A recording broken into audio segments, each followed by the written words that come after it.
I hadn't seen my daughter in over 7 years.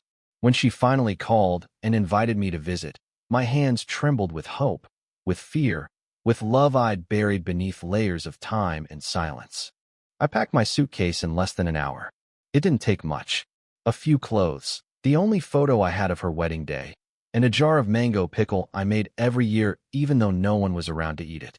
The train ride from Ohio to rural Virginia was long, but it passed in a blur. My heart galloped the whole way. When I arrived, she didn't meet me at the station. Instead, her husband, Mark, showed up in an old pickup. He barely smiled. "Mom," he said curtly. "Hop in." Something sank inside me, but I didn't question it. Their home was tucked deep in the woods. A sprawling property with white fences and horses, and a two-story house that looked like something out of a Southern Living magazine. My daughter, Clara, stood on the porch when we pulled in. She looked different, her hair shorter, her eyes more tired, older than her 35 years. But when she smiled, I saw the girl I used to braid ribbons for. "Hi, Ma," she said. No hug, no warmth, just words. I held back tears. "Hi, my little bird." We stood for a moment. Awkward, strained. Then a woman stepped out behind Clara. Tall, statuesque, with iron gray hair pulled back in a bun that looked like it hadn't moved since the 60s. "This is Margot," Clara said. "Mark's mom. She lives with us." Margot didn't smile, just nodded. "You'll be staying out back," she said. "Come, I'll show you." I thought she meant the guest house, or maybe a room over the garage. But as we walked through the backyard, past the flower beds and chicken coop, I felt a growing sense of unease. She led me to an old wooden barn, the kind with rusted hinges and cobwebs hanging like curtains. She opened the creaking door. Inside, there was a cot, a single, thin mattress, a dusty dresser, no bathroom, no fan. The air smelled like hay and mildew. "This used to be our storage space," Margot said. "Now it's yours. You'll have your privacy here." I turned to Clara. She looked away. "Just for a while, Ma," she muttered. "We don't have room in the house right now." But I had seen 3 empty rooms upstairs when we passed the window. I didn't argue. I'd come too far. I'd waited too long. I told myself it was fine, that maybe things would get better in the morning. They didn't. Days passed. I wasn't invited into the house. Meals were brought out to me on a tray like I was some sick patient. Cold eggs, dry toast, not even a cup of tea the way I used to make for Clara every morning before school. When I knocked to ask for hot water, Margot answered and said I had to be grateful for what I was given. I tried to help around the barn. I swept, tidied, fed the chickens. But every time I stepped close to the main house, Margot appeared like a ghost and herded me back. Clara, she barely spoke. When she did, it was always in hushed tones, like she was afraid of being overheard. "I'm sorry, Ma." Margot's strict. She's old-fashioned.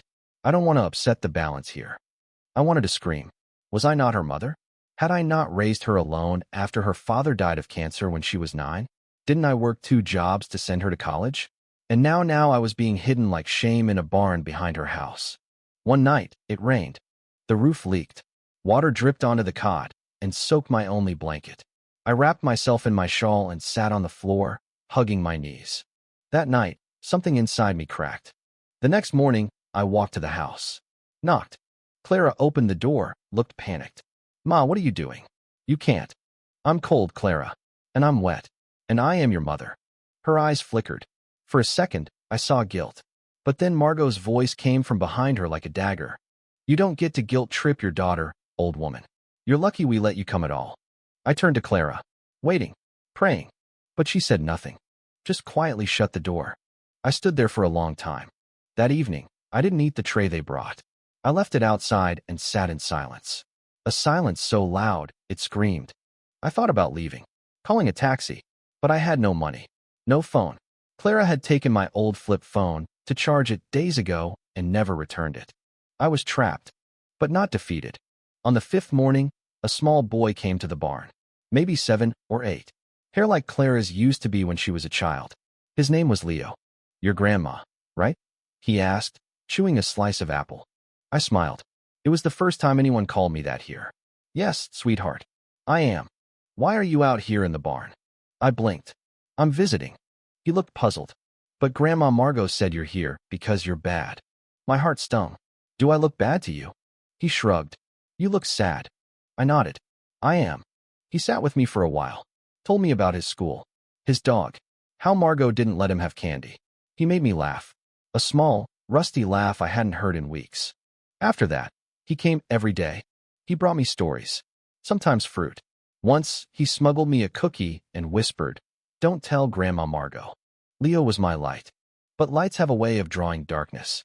One afternoon, Margot saw him slip into the barn. She stormed in, eyes blazing.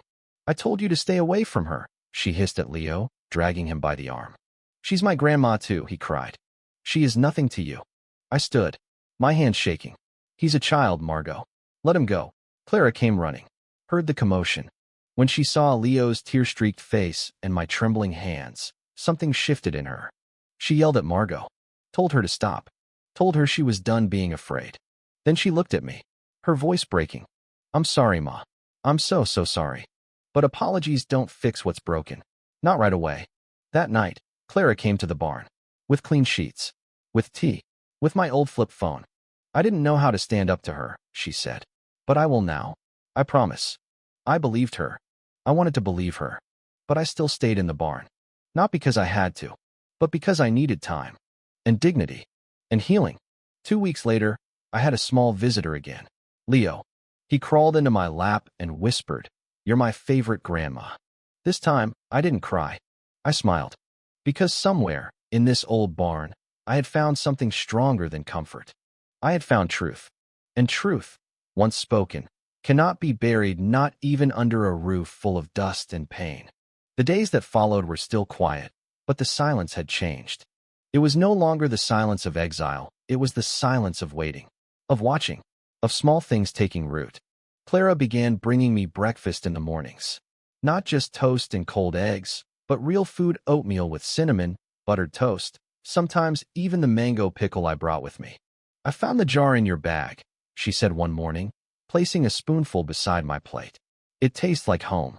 I looked at her, my daughter who had once clung to my sorry when she was scared of thunder, who now had her own child, her own fears, her own storms. And I nodded. "Yes," I said. "It does." Leo came often too. He no longer snuck in. He walked in proudly, his little feet stomping across the wooden floor like he belonged. He brought books, toys, and once, an old family album he had found in the attic. We sat together, flipping through pages filled with memories. Clara at 4 in her Halloween bee costume, me holding her up in a pool, her hand on my cheek at her high school graduation. Leo stopped at one picture. "You're smiling here," he said, pointing at me. "I was happy," I said softly. "Are you happy now?" I didn't answer right away. "I'm getting there." That was the truth. I was not whole, but I was healing. Margot, however, was not done. She stopped speaking to Clara entirely, gave her the cold shoulder, made snide comments, slammed cabinet doors louder than necessary. One morning, Clara came to the barn, her eyes red. "She said I betrayed her," she whispered. "Said she took me in when I married Mark, and I chose you over her." I felt my throat tighten. "You didn't choose me over her," I said. "You chose what was right."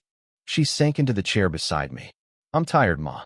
I feel like I've been balancing between you two for years, and now I don't want to balance anymore. I want to live my life without fear." I reached for her hand. It was the first time I had touched her since arriving. "Then live it," I said. "You're not a child anymore. And I'm not your enemy." That evening, Clara cooked dinner for all of us, including me. It was the first time in weeks I had been invited into the house. Margot sat at the table, stiff, her jaw clenched. She didn't speak. Not to me, not to Clara. But she didn't object when Leo dragged my chair next to his and held my hand through the meal. Clara served rice, chicken curry, and sautéed greens, my recipe. The smell made me ache in places I hadn't known were still tender. "I used to love when you made this," Clara said quietly. "I thought I could never get it right, but Leo says it's his favorite now." I smiled. "That's because he loves you." "I love you too, Grandma," Leo added, chewing happily. Margot dropped her spoon. The noise made everyone freeze. She stood abruptly and left the table without a word. The silence that followed was heavy, but not unbearable. Because this time, we were all choosing something different. The next morning, Clara came to me with a strange request. "Would you come with me to town? There's a small market. I thought maybe we could get some fabric or food you like." I blinked. "You want to go together?" Yes, she said. Like we used to. I nodded slowly. I'd like that. We drove in her car, an old Subaru with stickers Leo had half peeled off the back window. The radio played softly, some old Tracy Chapman song that used to lull Clara to sleep in my arms. At the market, people smiled. Clara introduced me as her mother. She even put her hand on my shoulder when the cashier asked if we were related. You look just like her, the woman said, ringing us up. Maybe, Clara said, smiling. But I could never be as strong. I swallowed the lump in my throat.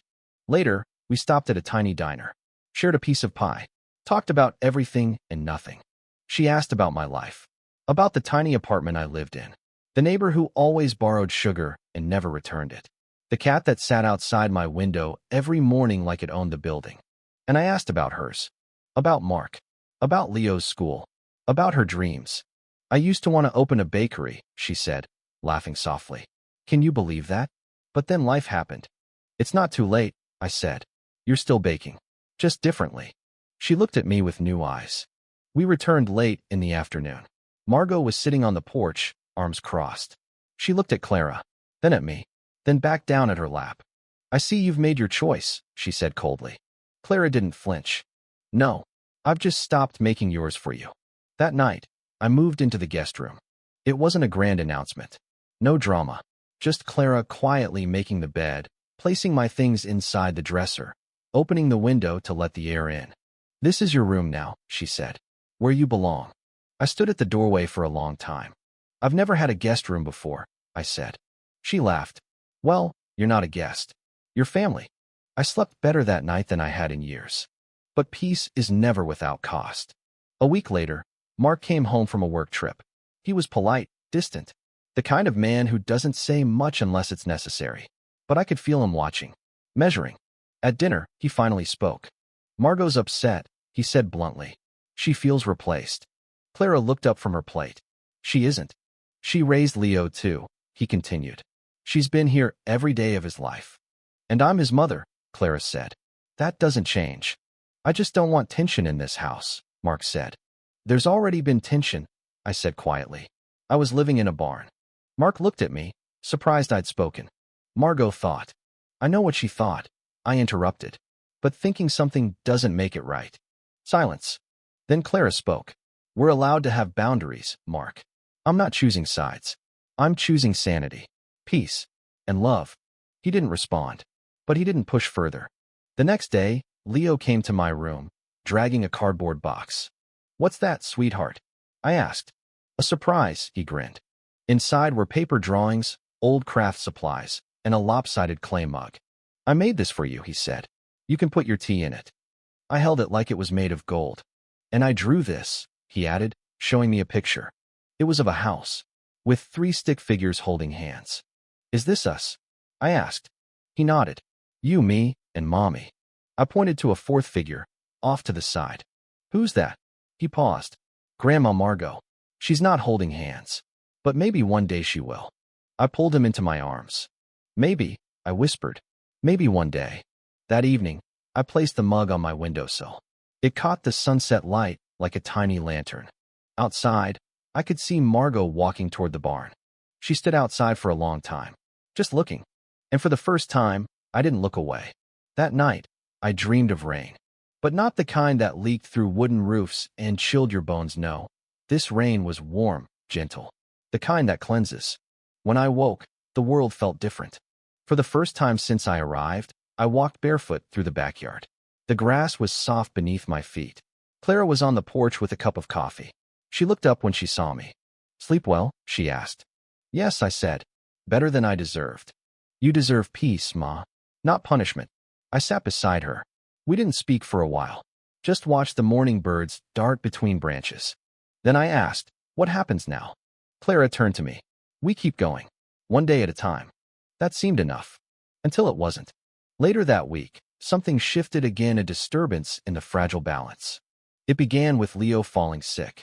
A fever, sore throat, a mild cough. At first, we thought it was nothing, a passing cold. But by the second night, his temperature spiked. He was delirious, shaking. Mark rushed him to urgent care. Clara held him the entire way, her eyes full of terror.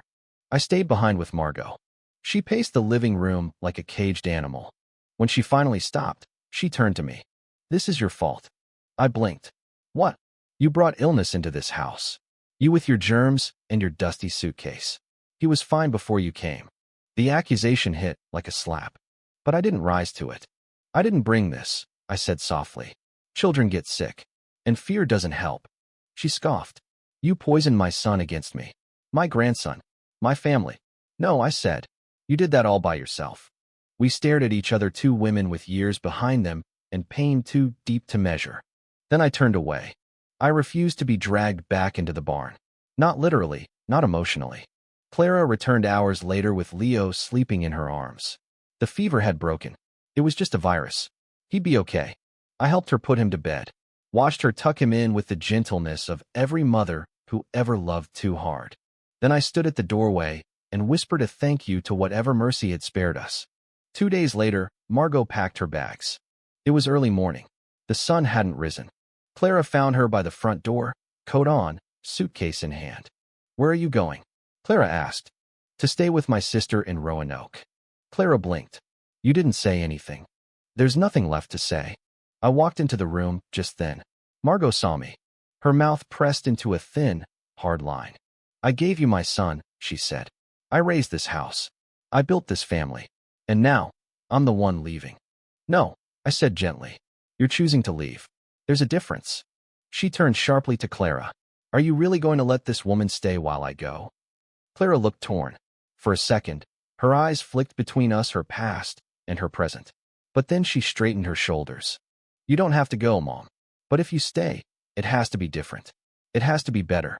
For all of us." Margot's jaw tightened. "I don't know how to share," she whispered. Clara's voice broke. "Then learn. Please."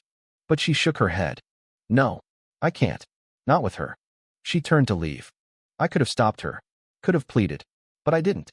Because sometimes, letting go is the most merciful thing we can do.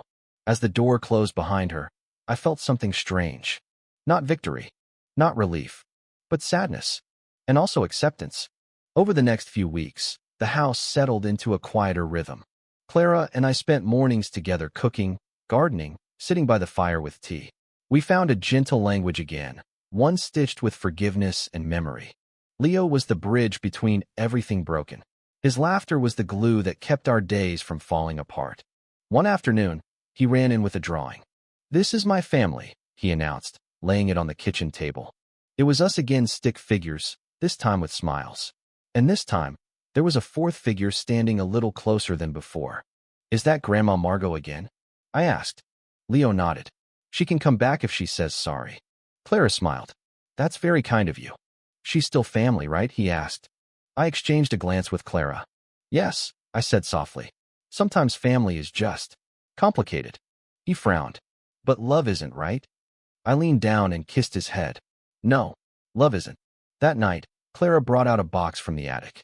It was full of old letters, photographs, recipes, things from our past. We sat on the floor and went through them one by one. "Do you remember this?" Clara asked, holding up a photo of us at the state fair. "You got cotton candy in your hair," I said, and cried for an hour. We laughed, the kind of laugh that feels like exhaling grief. Then Clara grew quiet. "I'm sorry it took me so long to find my way back to you." I reached for her hand. "I'm just glad you did." She looked at me, eyes misted. "You still haven't asked why I stopped calling. Why I never invited you before. I figured you'd tell me when you were ready." She took a breath. "It wasn't you," she said. "It was shame. I married a man whose family had rules, expectations, and I thought, if I kept you away, things would be easier." My chest tightened. "I thought I was protecting my new life," she continued. "But all I did was lose the one person who always loved me unconditionally." I said nothing. I just opened my arms. And my daughter, my brave, broken, healing daughter, crawled into them like she had when she was small. Weeks turned into months. The barn, once a symbol of my exile, became something else entirely. Clara and I cleaned it out, polished the floors, hung curtains. We turned it into a little studio, a space for sewing, reading, thinking. "It's yours," Clara said. "Your space." I smiled. "Ours." We hosted tea parties there with Leo. Sometimes, even Mark joined us, slowly warming to the changes in his home. One day, As spring began to bloom, a letter arrived. No return address. I opened it on the porch, heart pounding. It was from Margot. A short letter, written in blue ink, the handwriting sharp and precise. I never learned how to love softly. I ruled this house like a fortress. But I watched you. I watched how Leo smiles now, how Clara laughs. And though I still don't know how to share, I see what you gave them. I was wrong. I don't expect forgiveness. But I wanted you to know. You made this house better. Yours, Margot. I folded the letter with trembling fingers. When I looked up, Clara was watching me. What did it say? She asked. I smiled, though tears were falling. It said enough. She pulled me into a hug. And for the first time since I came here, I felt like I had never left. Spring deepened. The days grew longer, softer, warmer. Trees around the property bloomed in pale pinks and whites. The barn, once cold and abandoned, now breathed again. Leo had painted a sign above the door that read Grandma's Place, in wobbly letters filled with glitter. Every time I passed it, I smiled. Clara and I began holding small weekend breakfasts there, just the three of us at first. Eggs, toast, jam, and music on the old radio. Leo would dance, making us laugh until our sides ached. Later, Mark joined in, quieter, but present. He was never cruel, just cautious, slow to trust change. But over time, even his guarded eyes began to soften when he looked at me. One morning, as I kneaded dough for fresh bread, Clara brought out a stack of job applications. I've been thinking, she said, brushing flour from her hands, about working again. I looked up. You haven't since Leo was born, right? She nodded. At first, it was just about being there for him. Then it became about keeping things calm with Margot. And eventually, I forgot what I wanted altogether. I gently pressed the dough into a loaf pan. You remembered now? She smiled. I want to teach baking. There's a culinary school in town. They're hiring part-time instructors. Nothing big, just a start. I touched her hand. I think that's beautiful. She exhaled, like she'd been holding that dream inside her for years. Would you help with Leo? She asked. If I get the job. It stunned me not because I didn't expect it, but because she had never needed me before. Not in this new life of hers. I would love to, I said. And I meant it. A few weeks later, she got the job. The joy in her voice when she told me was like music. She danced in the kitchen. Leo danced with her. I clapped along, feeling like I had been invited into something sacred. That first week, I picked Leo up from school. We had our rituals. A stop at the corner store for a juice box and a cookie, then a walk through the park where he fed ducks and told me about his classmates. One afternoon, he stopped walking. Grandma, he said, do people always get second chances? I knelt beside him. Sometimes they do, if they're brave and honest. He looked up. Is that why Mommy smiles more now? Yes, I said, because she was brave. He thought about that for a long time. And what about Grandma Margot? I paused. Maybe she's still figuring it out. Leo frowned. I wish she would come back. I miss her pancakes. I brushed his hair back. Maybe write her a letter? He brightened. Yes. That evening, he did. In big, careful letters, he wrote, Dear Grandma Margot, I miss you. I hope you're okay. Mommy smiles now, and so does Grandma, the new one. Please come back. I still love you. Love, Leo. Clara read it quietly. Then, without a word, she folded it and placed it in an envelope. Should we send it? I asked. She shook her head.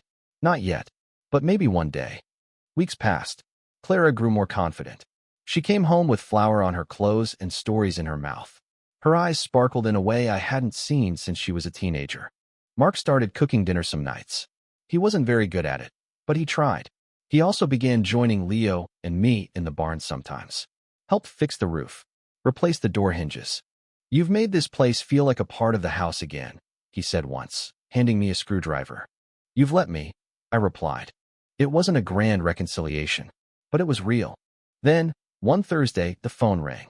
I answered. A woman's voice on the other end. This is Susan, Margot's sister. My heart skipped. She's been in the hospital. A minor stroke.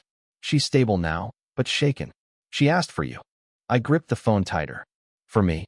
Yes. And Clara too. She didn't say much. Just that she needed to talk. I told Clara that evening. She sat on the couch in silence, absorbing the news like rain in dry soil. Do you want to go? I asked gently. She nodded. I do. but I don't know what I'll say. Then just go and listen. We drove to Roanoke the next morning. The hospital was small, clean, sterile. Margot looked smaller than I remembered, her face thinner, her hands trembling slightly. When she saw us walk in, her eyes filled with tears. For a moment, no one spoke. Then Clara stepped forward. "Hi, Mom." Margot's voice cracked. I didn't know who I was without control. Clara swallowed hard. "You don't have to control everything to be loved." Margot looked at me next. "I hated you for reminding me of everything I wasn't." I sat beside her bed, and I pitied you for forgetting what love looks like. She let out a breath that seemed to deflate her entire chest. "I didn't know how to share," she whispered. "But you tried," I said. "Even writing that letter that was trying."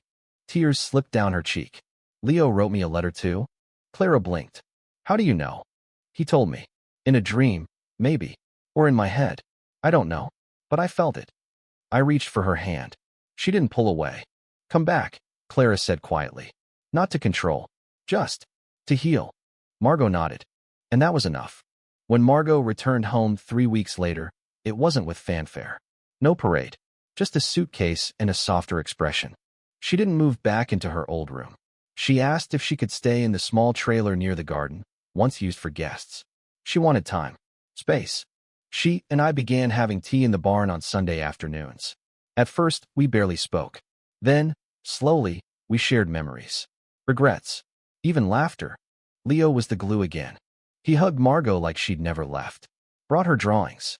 Told her about Clara's baking class and how I made better grilled cheese sandwiches than anyone alive. One evening, he declared, "I have 3 grandmas now." Margot looked at me. "Is that allowed?" she asked, half smiling. I raised my teacup. "If he says so, then yes." The seasons turned again. Summer arrived with fireflies and late-night porch swings. Clara hosted her first open baking class in the barn. Mark strung fairy lights. I baked mango cake. Leo set up folding chairs. Neighbors came, laughed, learned, ate. And I, a woman once locked in a dusty barn, watched from the corner, my heart full. Later that night, Clara and I stood outside, barefoot in the grass, watching Leo chase the stars with a butterfly net. "Thank you," she said, "for staying, for forgiving me." I looked at her, my daughter, reborn. "You gave me a second chance," I said. "So I stayed to give you one too." Late summer brought its own rhythm. The barn, now full of light and laughter, had become a kind of sanctuary not just for me, but for all of us. Clara hosted weekend baking workshops. Margot sometimes helped with the setup, and even though her hands weren't as steady anymore, she always insisted on folding the napkins just right. Leo had taken to calling it Grandma House. Not the barn, not the old place, just Grandma House. One Saturday, as the workshop ended and the last few guests drifted away, Clara turned to me with flour on her cheek and a warm, shy smile. "I was thinking," she said, "of turning this into something real, like an official business." I raised an eyebrow. "You mean, like a bakery?" "A small one. Out here. Just weekends. Cupcakes. Bread. Maybe classes." "And what would you call it?" She looked at me for a long moment, then said, "The barn." I burst out laughing. She grinned too. "What?" she asked. "It's poetic," I said. "We turn the place I was cast out into the place that lifts us all up." Clara stepped forward and kissed my forehead. "We already have." One afternoon, Margot surprised everyone. She stood up in front of a small group of guests at the end of a baking session and cleared her throat. "I used to hate this place," she began. "The barn, I mean. I saw it as a tool to keep distance, to maintain lines. But this barn," she looked around, eyes misty, "became the place where my son's wife found her voice, my grandson found his joy, and I." She placed a hand over her chest, "that found my grace." The room was quiet. Then Clara clapped. Then Mark. Then all of us. Afterward, Margot walked over to me. "I don't know if I'll ever be as warm as you," she said. "But I see it now. The way they look at you. The peace you bring. I didn't understand that kind of power before." "It's not power," I said. "It's just love." She nodded. "The kind that doesn't shout." I reached out and took her hand. For the first time in our long, tangled history, she didn't pull away. Autumn arrived slowly. The air turned crisp. The leaves blazed orange and gold across the woods. The barn smelled of cinnamon and brown sugar every weekend. Neighbors came from nearby towns to attend workshops or buy fresh sourdough loaves from Clara. We started a family ritual on Sunday mornings. Tea and stories in the barn. Leo would sit in my lap, his head against my chest, and ask questions about my childhood, his mother's childhood, what life was like when everything was black and white. I wasn't born in the 1800s, I'd tease. But you didn't have phones, he'd laugh. One Sunday, he asked, Grandma, what does forgiveness feel like? Clara paused. Margot looked at me. I thought for a long while. It feels like putting down something heavy, I said. Something you carried for too long. Does it hurt? He asked. Yes, I admitted. But only at first. Then it's light. He didn't say anything for a moment. Just whispered, okay. That afternoon, Leo drew a picture of our whole family holding balloons. He handed it to Margot. This is you, he said, pointing to a stick figure in a red dress. Margot blinked. Why do I have a balloon? Because you let go of your anger, he said matter-of-factly. And now you get to fly. November brought a chill and a letter from the city council. They'd heard about Clara's workshops and wanted to feature the barn in the county newsletter. Clara was nervous. I'm not used to being seen, she said, smoothing her apron. Well, I smiled, you're being seen now. Fully. And beautifully. The article was published with a picture of Clara, Mark, Leo, and me, arms around them all. Underneath the photo, the caption read, A family rebuilt, one loaf at a time. That winter, the barn became more than a bakery. It became a gathering place. We hosted a small holiday fair, Clara's idea. Leo made paper snowflakes, and Margot sold jars of her old fig jam recipe that she hadn't touched in years. People came with mittens and scarves, warm cider, and open hearts. In the corner, I kept a small notebook, a guest book, where people could leave notes. By the end of the day, it was filled with messages like, Thank you for making this place feel like home. Your story gives me hope. I brought my mother today after 5 years. We spoke. We cried. Thank you. Clara flipped through it with me later that night, tears sliding silently down her cheeks. You saved us, she whispered. No, I said. We saved each other. On Christmas Eve, Clara lit a single candle in the center of the barn. We all stood around at me, Clara, Mark, Leo, and even Margot holding hands. No grand feast. No fancy decorations. Just light. And love. Clara turned to me. Would you like to say something? I looked at them all, this unlikely, messy, beautiful family. I came here thinking I'd been forgotten, I said. That I was no longer needed. That I was just a mother from another life. A shadow of a woman who once mattered. They were quiet, listening. But in this barn, this place I once hated, I found something I thought was gone. What? Leo asked softly. I looked at him, then at them all. Belonging. The snow fell gently that night. I sat by the window of my room, no longer a guest room, but my room, watching the barn glow with soft light across the yard. Inside, Clara and Leo baked cookies. Margot stirred cocoa. Mark strung another set of lights along the edge of the roof, humming off-key. And I, once exiled, once invisible, was right here. Home. Not the house. Not the barn. But in the hearts that had finally opened. Epilogue. 6 months later, Clara officially registered the barn as a business. She named me co-founder. Margot continued to live in the trailer out back, her independence intact, but her heart finally softened. She baked every Saturday morning and taught Leo how to knit. Mark started helping more with the business. He handled permits, licenses, and eventually built a website. And me? I became the storyteller. I read to children during family mornings. I taught old family recipes. I ran tea and memory circles every Thursday, where people could come and talk about grief, healing, and home. One day, a woman came to me, eyes red, holding her mother's hand. She left 10 years ago, the woman whispered. We haven't spoken since, but I read about you, and I thought, maybe if it happened here, it could happen for us too. I looked at the mother. She looked back, silently, and in that moment I saw the barn again, not for its wood and beams, but for its soul. A place of return. A place of rebuilding. A place of grace.